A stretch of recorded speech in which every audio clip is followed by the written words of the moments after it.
Bismillahirrahmanirrahim. Welcome to the lecture on attacking the network. In this lecture, we will cover the following topics: bypassing firewalls, evading intruder detection system, evading routers, evading switches, and finally securing the network.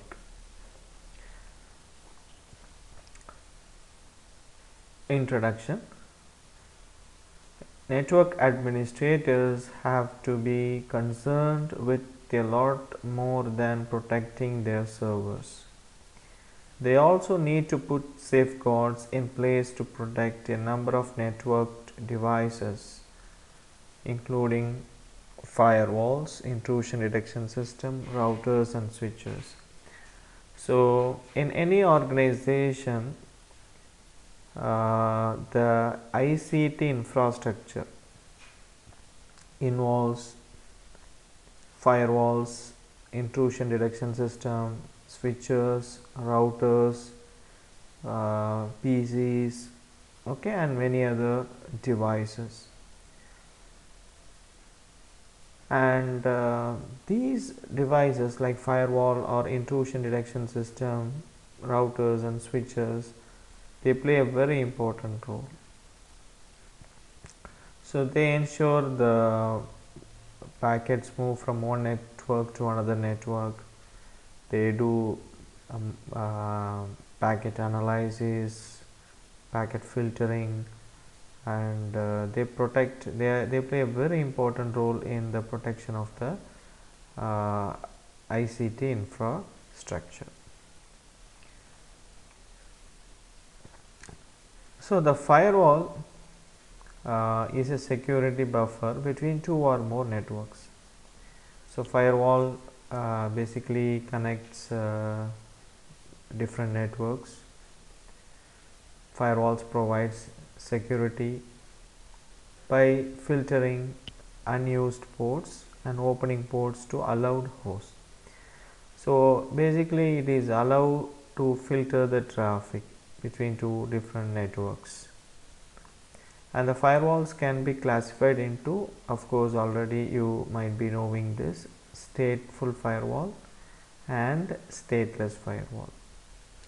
So stateful firewall, please understand, they remember the session between two endpoints.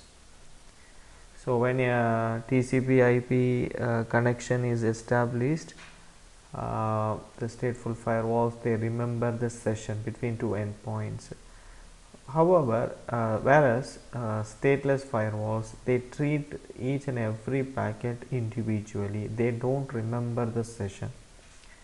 So these basic things already you might have studied in other lectures. So how to bypass the firewall? Now we want to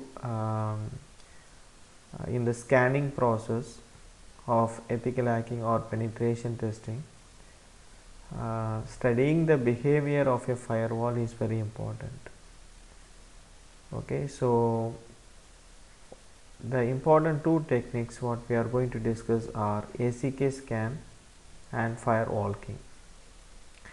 So the first step when performing penetration test against a firewall device is determining allowed and filtered ports.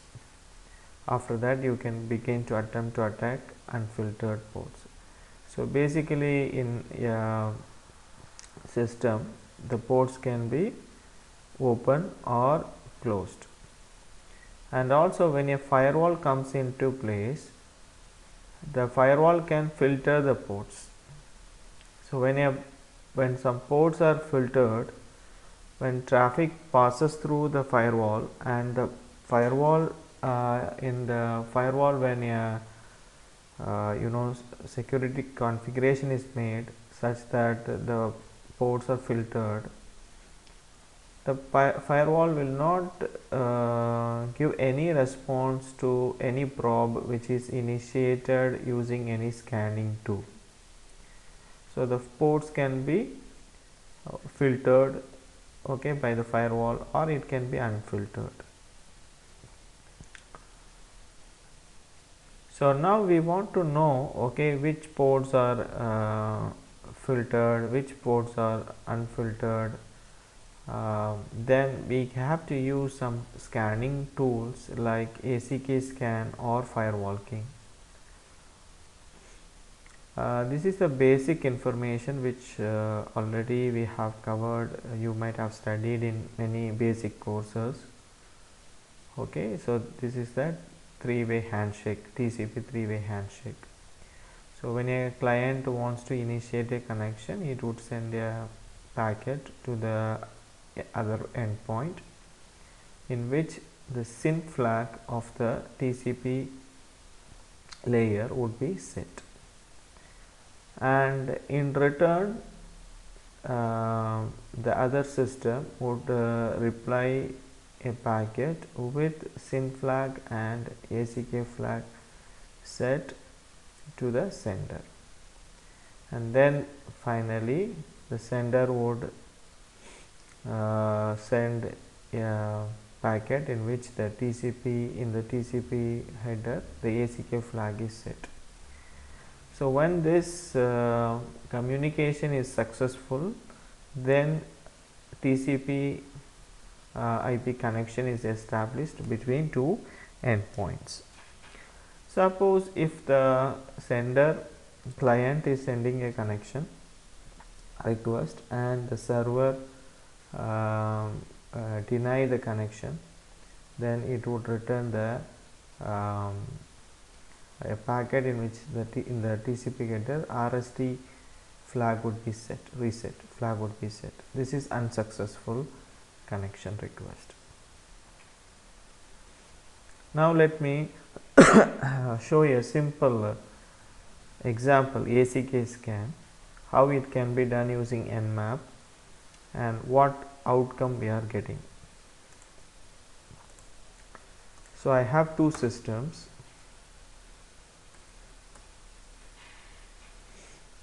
Okay, so one is the Kali and another one I have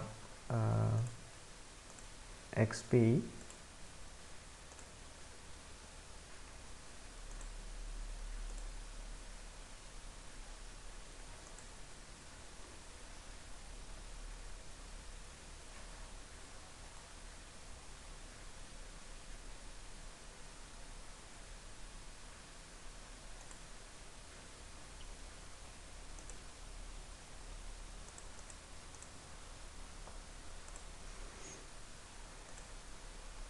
Okay,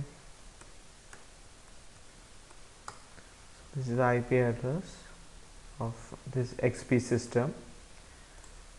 So Nmap hyphen ACK scan and the target system. Now let me run a Wireshark.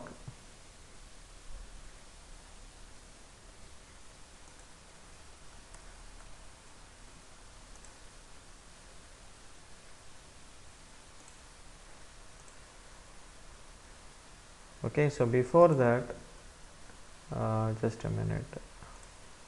Before that, in the XP, I want to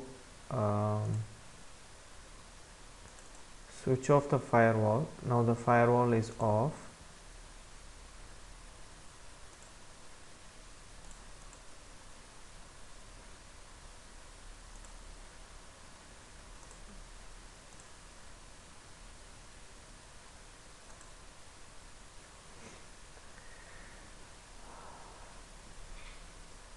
So now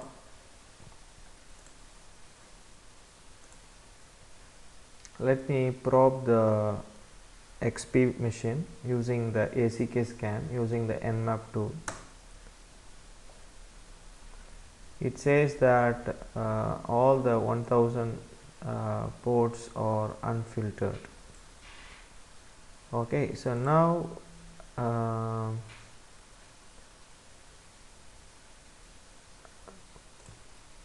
when you analyze this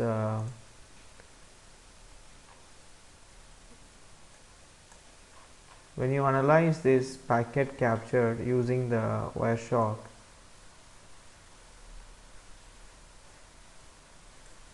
you can see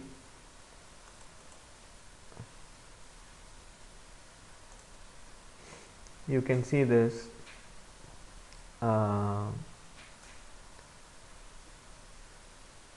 this is a packet which is sent from the Kali machine using the Nmap tool into the XP. So this is the source port, destination port is 143, sequence number is set, then acknowledgement flag is set. So you can see acknowledgement flag is set and the packet has been sent. So this is the request sent to the port number 143, and now you can see very clearly what would be the structure of this this packet.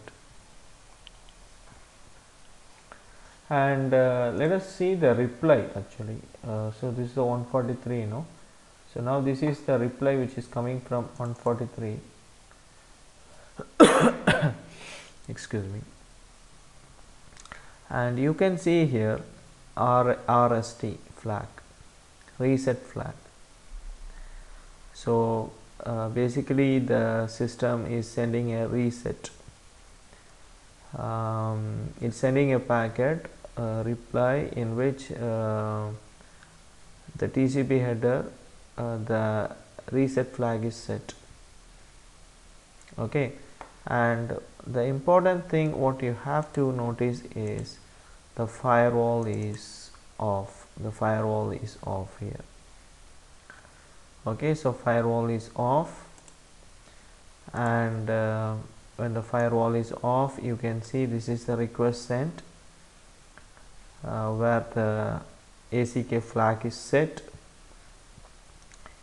Okay, so in the return reply when the firewall is off, you get a reply where in the TCP header the reset flag is set. So using this, okay, the Nmap is doing the interpretation, and it shows that all the 1000 scan ports are unfiltered. Now let's say we just on the firewall in the XP. Let me go to the Wireshark, capture, start, continue without saving, and I repeat the command again.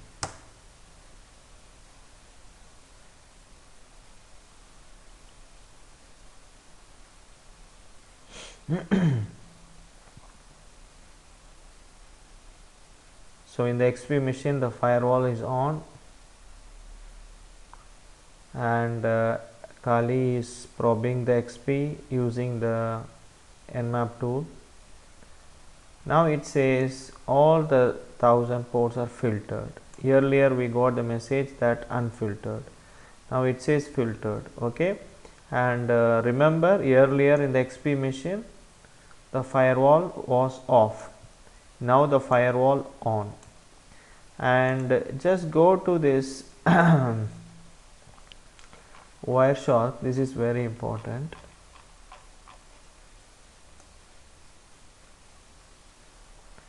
Let's go to the first one. Okay, let's okay, so here you can see the ACK flag is set, and the source port is this port. It's immaterial to us. The destination port in the XP machine is 80. So the Nmap tool is probing the port 80 whether it is on or not. Okay, open or I mean closed. It wants to probe that whether it's filtered or unfiltered. So now let's see the reply actually. Port 80, right? When you search, okay, you just keep searching, and nowhere we can find the response from the XP machine. No packet, no response. No response. Earlier you saw red colored reply packets in which the reset flag is set, right? But now no reply from the XP. Why there is no reply from the XP? Because now the firewall is on. So when the firewall is on, all the ports are filtered, and the firewall is not allowing. The firewall finds that a probe is going on, I mean some scanning attack is going on, so it is not allowing, it is not responding to the request sent by the Nmap tool from the Kali.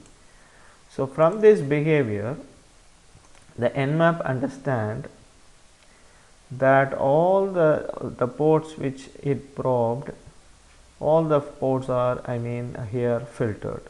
So it is a stateful firewall. So using this acknowledgement scan, we can find the behavior of the firewall ACK scan. So I have shown you with the example. So basically how you have to understand is, when ACK scan is used from Nmap tool, and when the firewall is on, it is not responding with any packets. It's not responding. Okay, so all the ports are filtered, controlled by the firewall. No response from the firewall. When the firewall is off, what happens?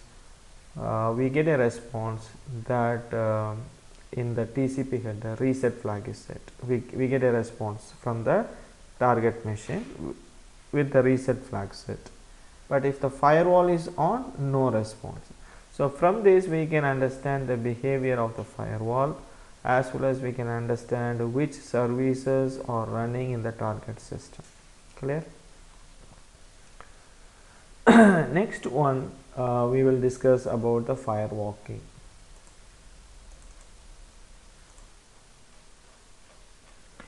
Next topic what we are going to discuss is firewalking. It's gathering information about a remote network protected by a firewall.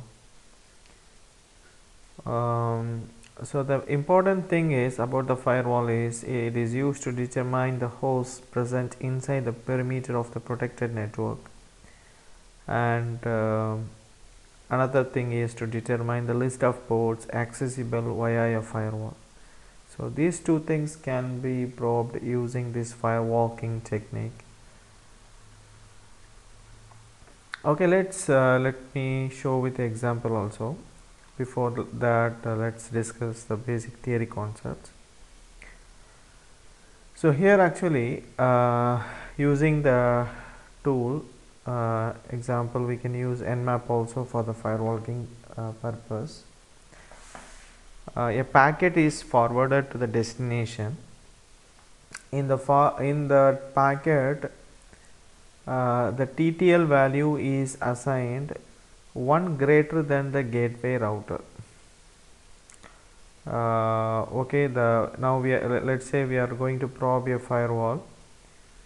So now let's say to reach that firewall, we need a TTL value of 6 to reach that firewall. Let's say we want to probe the behavior of a firewall.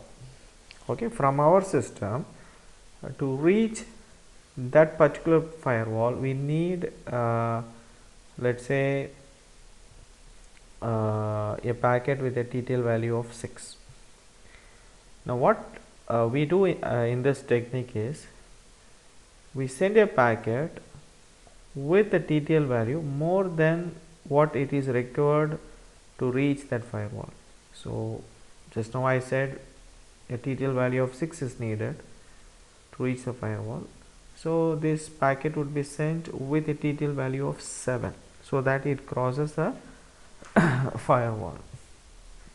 Okay, a timer is set.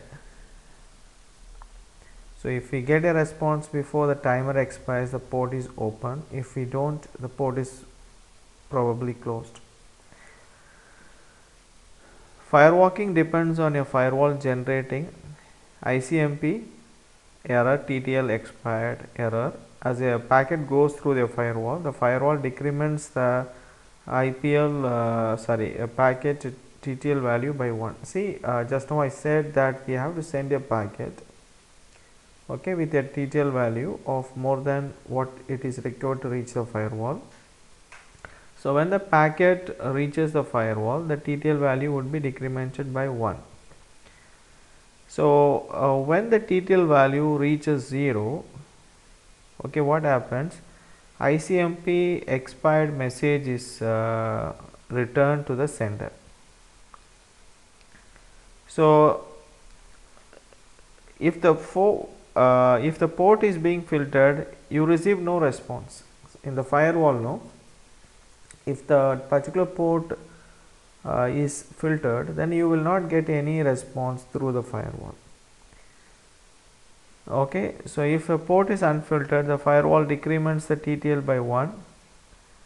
So the firewall will generate a ICMP TTL expired message. So the attacker can listen to these packets to know the unfiltered ports. So the basic idea is, when the TTL value expires, then if the firewall port is filtered, okay, if the TTL value actually expires, what happens? ICMP expired message would be generated.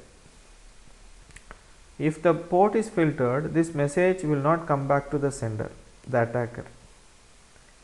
If the port is not filtered, then this message would come back to the sender. So this behavior would allow the attacker to figure out the behavior of the firewall, okay, whether any ports are open or closed. Now let me explain with a simple example in the Kali.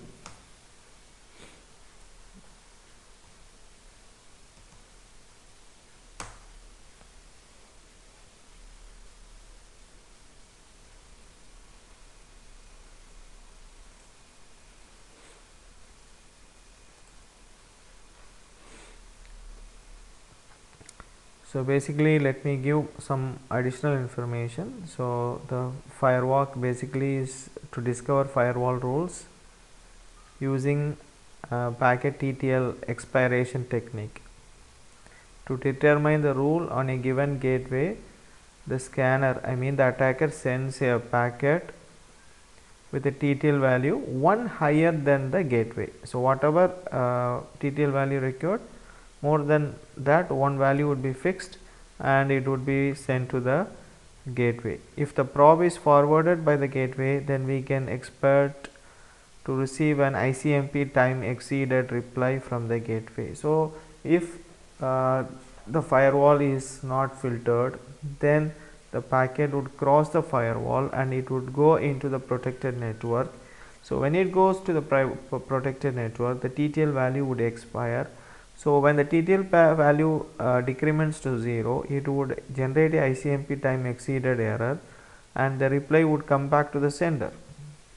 If the packet is filtered, okay, by the firewall, then the attacker will not get any reply. Okay, now let me give one simple example.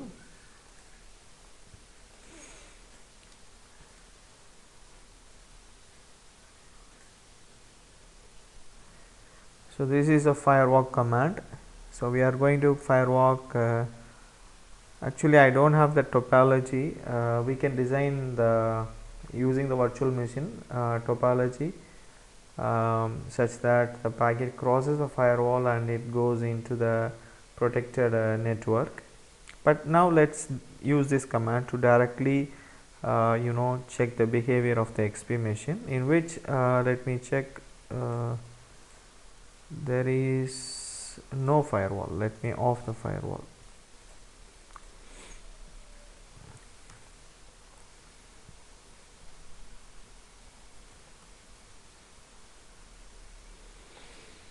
So this firewalk technique is used to find which ports are open, which ports are closed actually. Okay, so now let me off the firewall, on the firewall.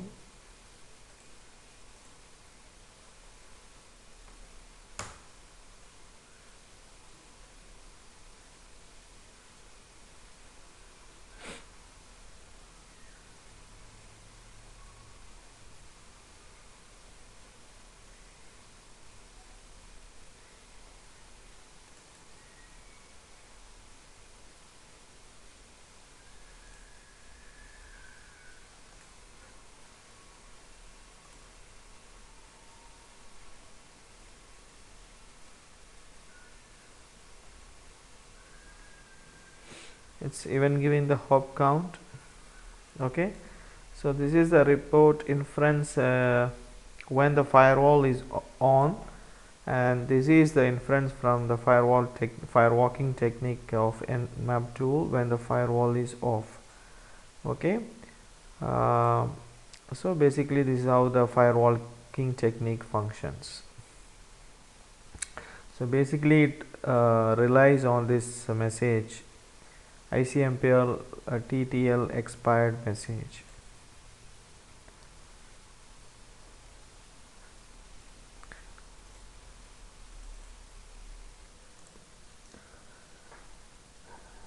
As far as the intrusion detection system is concerned, it can be classified into many categories, and important two categories are signature based and anomaly based. So signature based basically would have the data information about the past attacks. Okay, that would be stored in the database. So when any malicious traffic comes, that would be matched with the existing attack signatures. Okay, example, let's say a scanning tool is sending a probing packet into the target machine in which the SYN and FIN flag are set.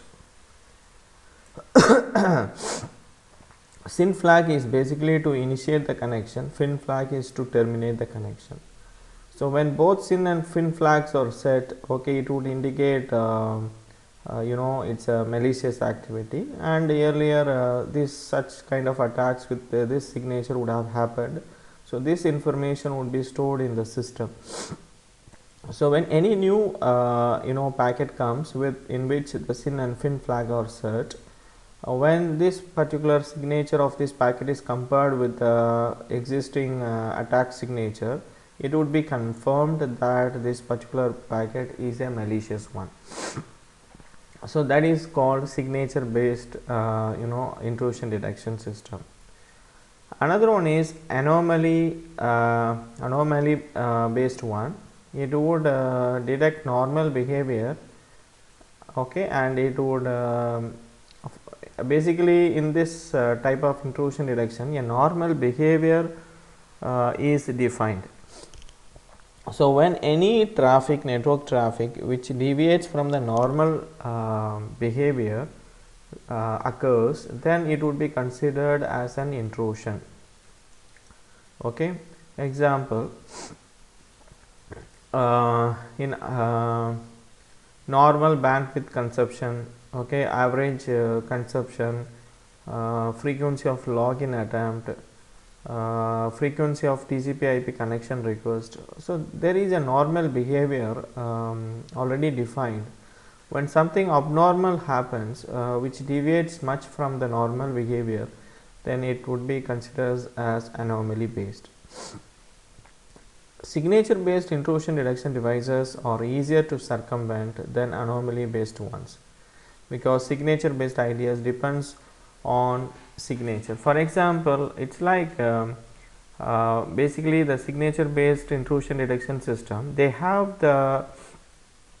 should have the updated signatures, attack signatures. Suppose if the system the signature based ideas is out of date, if it is not updated, then if it is not having the current attack signatures, then it would miss the malicious traffic. So it's easy if the signature based attacks are not up to date, then it is easy to break the signature based ideas. And also new attacks, okay, to which about which the IDS doesn't have any signature, then the IDS cannot detect new attacks about which the signatures are missing.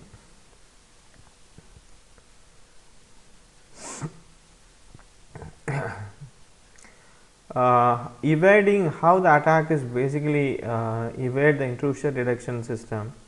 One is by encryption. So attacks on encryption protocols such as HTTPS cannot be read by an IDS unless the IDS has a copy of the private key. So if the data is encrypted, then it's impossible for the IDS to analyze the packet. Okay, the IDS won't be able to match the encrypted traffic to signature if it doesn't account for this. And if the attacking mechanism if keeps on changing the signature, if it doesn't adopt a common pattern, so if it has the polymorphic characteristic, then also it is difficult to detect such kind of attacks. Polymorphic attacks don't have a single detectable signature, they don't have a single signature, and making them very difficult for signature based IDS and even some anomaly based IDS to detect. Basically the attackers, they create this exploit polymorphic type of malwares such that they keep on changing their signature. They don't adopt hang on a standard signature, so it is difficult for the intrusion detection system to detect. So this one shows a typical topology where you can see there is a firewall, internal network, protected network, and this is a gateway. There will be gateway router connects the organization network with the internet, and you have the intrusion detection system placed here, which would capture the packet and analyze the packet. Okay, so here intrusion detection system can be a prevention system also. Prevention system means it's an active system which immediately would step into action to mitigate the attack, whereas the IDS would just keep sending alert messages. It would just detect the malicious contents in the network traffic.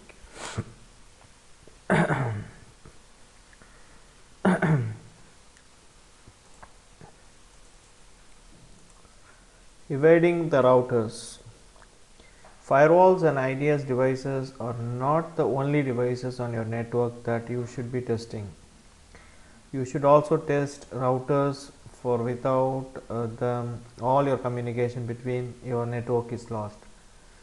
So basically we have to check the following components related to the router, like CDP protocol, HTTP service, passwords, and routing protocols. So CDP is a proprietary protocol from Cisco. Basically it is used to exchange the informations between the routers. So it is used to discover the neighboring devices, Cisco devices. The issue with the CDP is that it is not encrypted and it doesn't have the authentication to ensure that it is coming from the genuine source. Okay, a malicious source or a penetration tester can initiate a rogue device, router or switch, and he can discover the information about the devices on the network. So, how to mitigate this CDP issue? It is given at the end.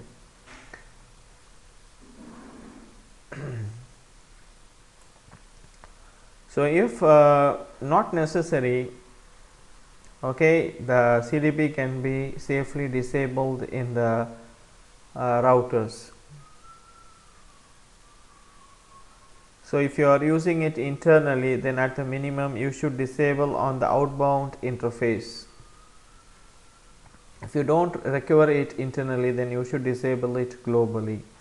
So, these are the recommendations to overcome the issues related to the CDP protocol. So, if you are using it internally, then at minimum you should disable it on the outbound interface. So, any traffic which is going to the outbound interface should be in that interface, the CDP protocol has to be disabled.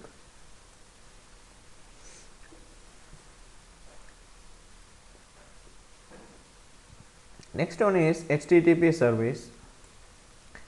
So, to the router, you can manage a router in a several ways, like telnet, it's plain text, no encryption, secured shell through a console session, using SNMP protocol, simple network management protocol, through the web interface using HTTP protocol. After you authenticate, you can manage your router through the web. Some Cisco IOS vulnerability to bypass authentication of the web interface. So, if you have like want to configure connect with the router through the web interface through the HTTPS, okay, it has been reported that Cisco IOS has a vulnerability to bypass the authentication of the web interface. So, it is better to avoid. So, how to mitigate this attack? It is given at the end.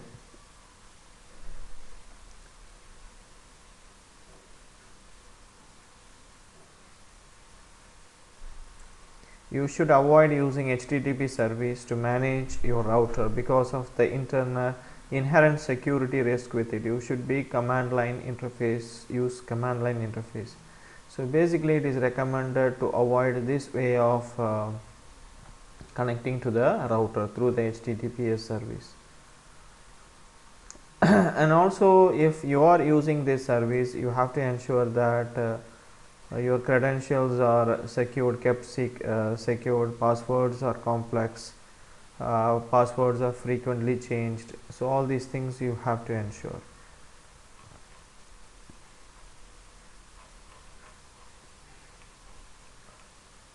Now, let us discuss some of the topics related to the switches. VLAN hopping, some of the methods using which attacks can be initiated by the adversaries, VLAN hopping, then about spanning tree attack, MAC table flooding, ARP attack, VTP attack.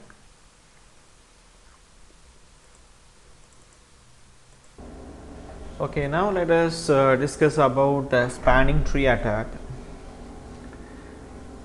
Spanning tree protocol basically is used when a network is architected, created using multiple switches.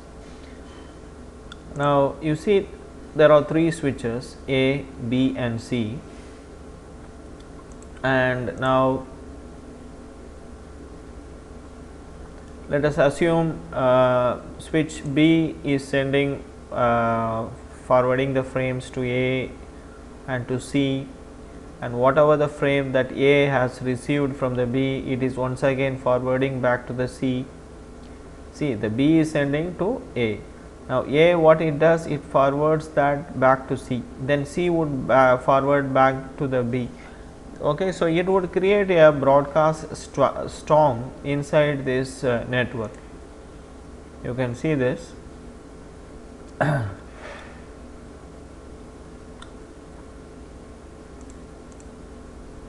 So, this is called broadcast storm, and it would create a denial of service attack. Okay. So, in order to mitigate these kind of broadcasting storm, spanning tree protocol is used. So, when a spanning tree protocol is used, okay, what happens, one of the switch among the different switches in the network is elected as a root bridge. Okay. So, so any communication that has to take place should be taking place through this root bridge. How it is done? Actually, by these devices, switches, they send one another BPDU messages, okay, and using that BPDU messages, they elect the root bridge. Okay. So, the BPDU message basically consists of a priority number plus MAC address of that switch. So, all switches running the spanning tree protocol share information through share information with their neighboring switches using a protocol called BPDU, Bridge Protocol Data Unit. Okay. So, this BPDU message, what does it consists of? It consists of the priority number. So, for each and every switch there is a default priority number that would be added with the MAC address of the switch. So, priority number that includes the VLAN number also, VLAN, default VLAN number plus MAC address. Okay. So, each switch would be sending its priority number and its MAC address. So, among them, let us say here there are 3 switches. So, switch A would send its MAC address and its priority number, switch B would be sending the priority number and the MAC address. So, likewise switch C would be sending its MAC address and the priority number to A and B. So, when they compare each other's combination of that priority number and the MAC address, when they compare their bridge ID, the switch which has the lowest bridge ID would be selected as the root bridge. Let us assume this switch A has the lowest bridge ID, that is its priority number concatenated with the MAC address. It has the lowest value compared with the B and C. So, now let us say A is selected as the root bridge. So, basically when the communication takes place through the root bridge, the broadcast storming, inconsistent MAC table, all these issues are solved. Once again, let us assume a new switch is added into the network. So, when a new switch is added into the network reconvergence has to take place, that is, the new switch has to be incorporated into the existing network. So, the new device has to send its bridge ID to all the other switches in order to find who has the lowest bridge ID. Okay. So, once again its bridge ID consists of its priority number and the MAC value. Suppose if its MAC address and the priority values are lesser than the A, then the new switch would become the root bridge. So, this whenever a new device joins the network, it would use this protocol BPDU, okay, to transmit its bridge ID, and all the devices would be exchanging their bridge ID. So, this setup basically is used by the malicious attacker. He would set up a rogue device with the lowest bridge ID. So when it sends its lowest bridge ID, the adversary's rogue system, when it sends its lowest bridge ID, of course that would be selected as the root bridge. So when a malicious device is selected as a root bridge, then of course all the communications would be taking via that root bridge, malicious root bridge, and it would of course end up in collapsing the network communication. Again the broadcast storming, all sorts of problems starts arising due to the selection of the malicious device as the root bridge. Now how can we solve this issue? Basically we can solve this issue by configuring something called BPDU guard to prevent an attacker from plugging into a switch and making adversary system as the root bridge. You should implement something called BPDU guard. BPDU guard shuts down any access port that is configured with port fast.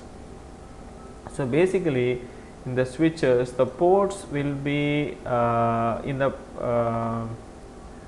in the ports, basically you have to configure the BPDU guard. Okay, and also what is port fast means, the ports basically would be in different states such as listening, learning and forwarding state. Okay, a port basically when it is switched on, it would go into a state called listening, then learning and then forwarding. So listening 15 seconds, then so basically port fast, if it is enabled, it would make the port come to the forwarding mode immediately. For example, you down a port, then you just make that port up. What happens, it will come to forwarding state, it would forward the frames through its interface. Otherwise it would be going to listening mode 15 seconds, then learning mode 15 seconds, then it would come to the forwarding mode. So some amount of time would be wasted.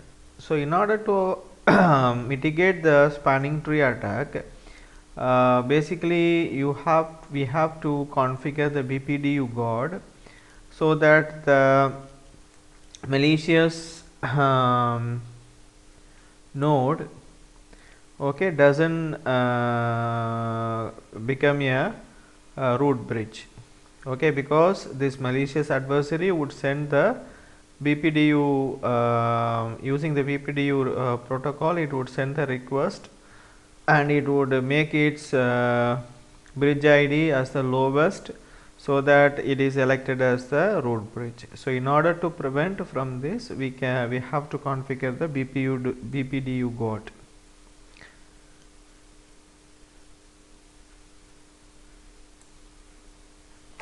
Okay, so basically BPDU guard shuts down any access port that is configured with port fast. Already I told you what is port fast.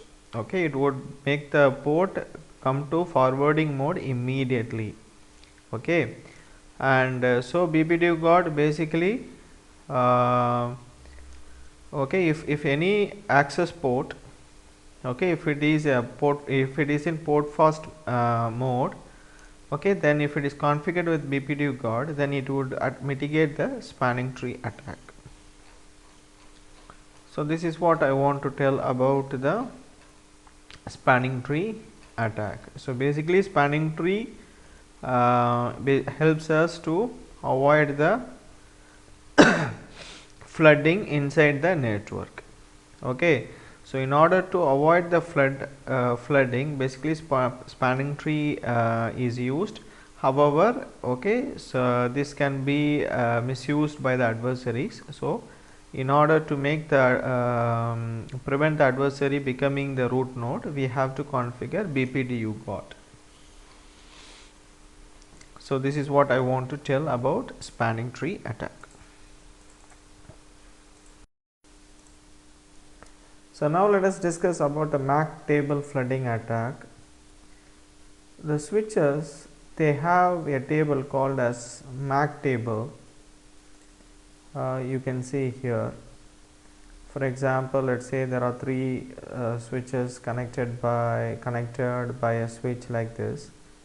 So when a frame goes through this interface, the corresponding MAC address of this machine would be updated in the table.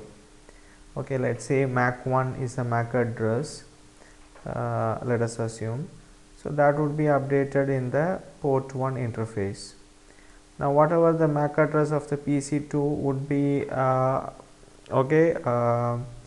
entered in the corresponding row of the port 2. The MAC address of the PC3 would be entered in the port 3 of the MAC table. So this is how actually makes switch differ from the hub. So when MAC address of the corresponding systems are learned and updated in the MAC table, what happens, the communication takes place as a unicast communication. For example, let's say the PC1 wants to send some frame to the PC3, then it would forward through the port 1, okay, and the switch from the MAC table can understand to reach the PC3, the MAC 3 of the PC3, the port 3 has to be used. How it knows? From the MAC table. So whenever any frame comes through any particular interface, it would find what is the source MAC address. So based on the source MAC address, it would update the MAC table that this particular port belongs to, or this particular interface belongs to this particular MAC address. So this is how the switch learn the MAC address of each system, and it would enter in the table, so that the communication takes place as a unicast communication. Suppose, for example, let's say the PC1 sends some frame to the PC3 and the switch doesn't have the MAC address of the PC3, then what it does is it would send this as a broadcast message to all the host, okay, in order to find which is the correct system to which this MAC address belongs, because it hasn't not yet learned the MAC address of the PC3. Get the point? So now the adversaries or the attackers, what they do is they inject, for example, let's say there is a malicious node which connects to this switch, and it injects many frames. What it does is that it would have the fraudulent MAC address, and it would keep on updating. For example, let's assume a system here. This system, let's say, is connected to the switch, let's say port 4, okay, and it spoofs the MAC address of PC1, and it can spoof the MAC address of PC2, or it can spoof the MAC address of PC3. So what happens when it imitates the MAC address of other genuine systems in the network? The MAC table keeps updating, okay. When a packet goes from this attacker machine having the MAC address of the PC1, then what happens in the MAC table, for this particular port 1, what happens, port 4, the MAC address of PC1 would be given. You get the point? So just one more row, just add one more row, port 4, okay, port 4, just think MAC address of PC1 is given. What happens if this attacker is able to spoof the MAC address of another machine? Then all the frames which is destined to this genuine system PC1 would be forwarded to the attacker. And also please understand, when all the genuine systems MAC addresses are spoofed in a MAC table by MAC table attack, what happens, the switch behaves like a hub. So instead of unicast frame sending, what happens is the frames are sent as broadcast messages. Why? Because the MAC table doesn't have the MAC address of the genuine systems in the network because of this flooding attack. So the attacker system just flood the MAC table, keeps on flood the MAC table with fraudulent MAC addresses. And MAC table has a it can support just fixed size entries, and also this would consume the CPU processing of the switch table. Sometimes it would result in the denial of service attack also. So this is called MAC table flooding. How this attack can be mitigated? By configuring something called port security. Okay, in a switch, the port security can be configured. These are the commands. So basically it explains that in a particular port, let's say maximum 1 or 2 MAC address can be configured, can be supported. So if that port security, if that sort of port security is configured, for example, if the adversary is sending any fraudulent frames in order to update the entries in the MAC table, then this particular for example, let's say the maximum number of MAC address update allowed is 2. If the adversary sends more than 2 entry, then that particular port would be shut down. It can be shut down, not allowed. The adversary cannot make any more entry. So this is called port security. So basically to overcome the MAC table flooding attack, port security can be configured in the switches. So this is what given here.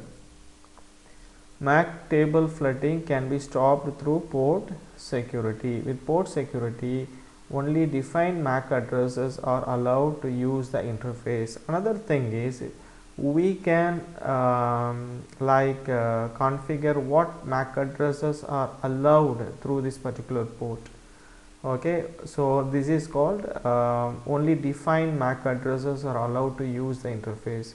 Should a MAC address enter a port that is not authorized, so if the attacker is sending some fake MAC addresses through a particular interface, then the rule set can punish that particular adversary by shutting down the port.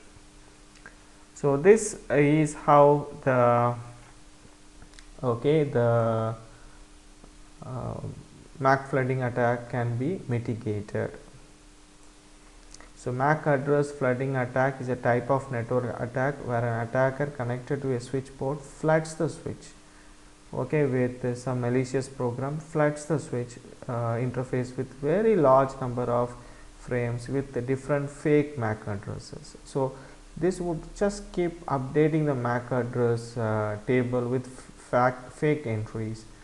Okay, so the goal, actually the main objective of the attacker, why he is doing is to redirect the traffic for the targeted devices to the attacking device. So if the attacker is able to spoof the entry, MAC entry in the MAC table, for example, if the attacker is able to create a fraudulent entry in the MAC table with a MAC address of PC1 example, then any frame which is destined to the PC1 would be forwarded to the attacker machine. So the goal of the MAC table flooding is to redirect all the traffic for the targeted device to the attacking device, and also this can result in denial of service or man in middle attack. Denial of service attack, for example, if all the entries keep changing, and if the switch starts behaving like a hub, and finally the switch would just deny the service. It would consume the CPU processing capacity also, and finally what happens is that the switch would break down logically.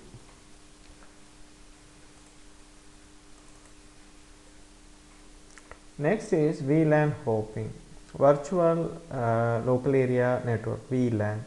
So it separates one or two networks actually. For example, you want to create in an organization at layer 2, you want to create segregate the network like accounts department, finance department, then virtual LAN can be used. You can put one department in one virtual LAN, okay, another department devices in another virtual LAN. So basically the switch in a particular switch, okay, through the virtual LAN you can segregate the networks, okay. So a system in a particular VLAN cannot communicate with a system in another VLAN.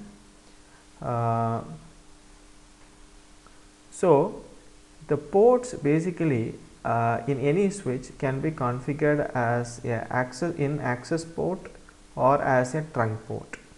So access port basically is used to connect any devices like PC, laptop, etc. with the switch, okay, access port.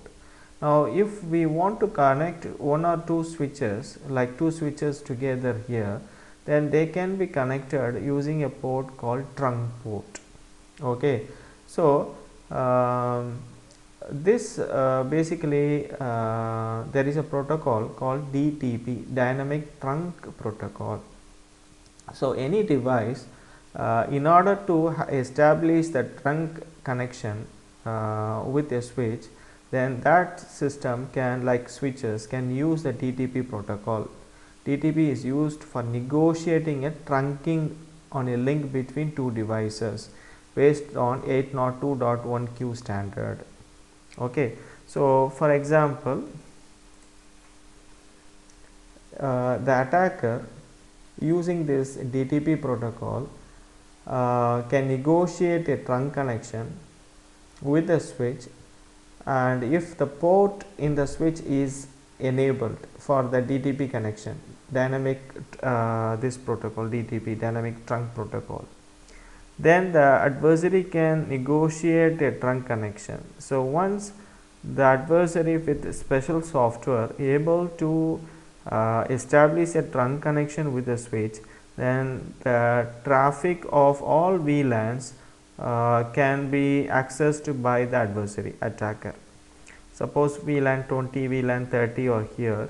So basically through this trunk connection, the traffic of different VLANs can be accessed through that trunk connection. So the adversary is allowed to have unauthorized access to the traffic belonging to other virtual LANs, VLANs, okay. So a station can spoof as a switch. I mean, this adversary can act like a switch and can negotiate a trunk connection with this DTP protocol, okay. And once it is connected, the station is then member of all VLANs. It is member of all VLANs, can have access to the VLAN traffic. So how to mitigate this kind of attack?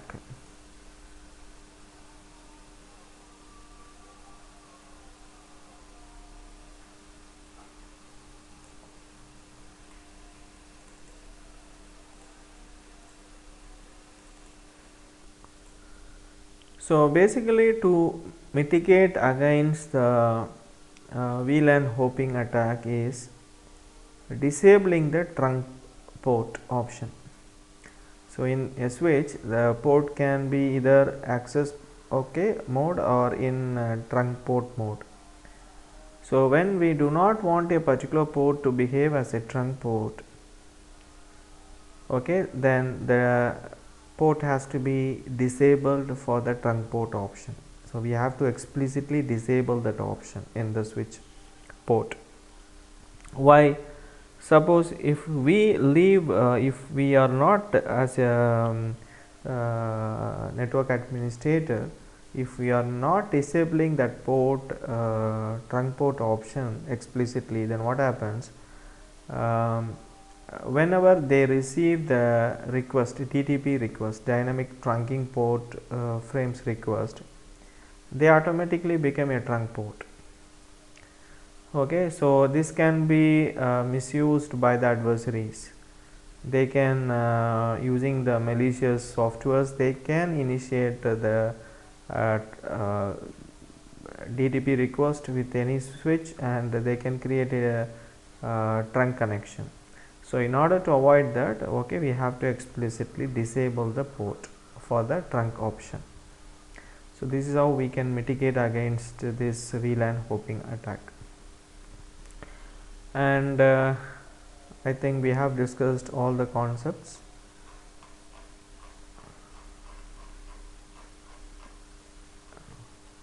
So spanning tree attack we have discussed.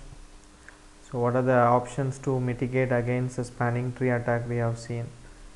Okay, then MAC table flooding we have discussed.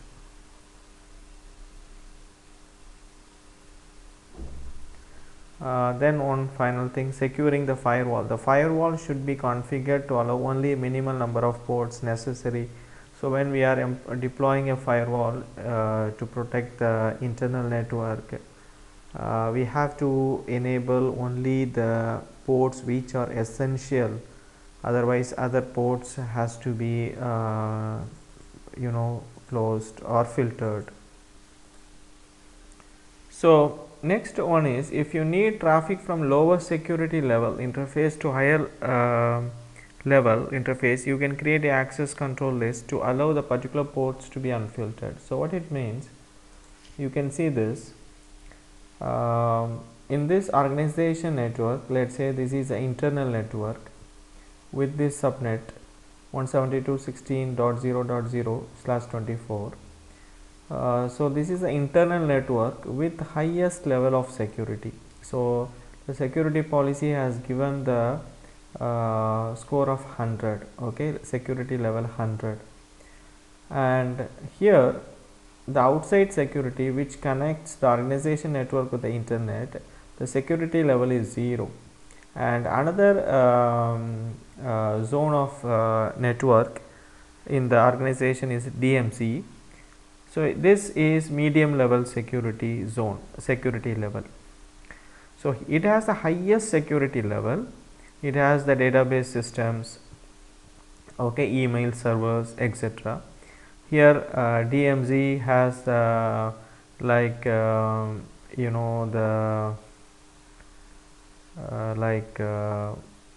web servers, etc. So when any packet is moving from let's say outside network with lowest security level to the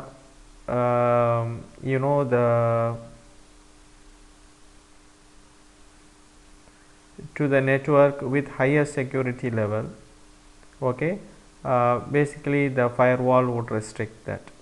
However, the communication from higher security level to the lower security level is allowed.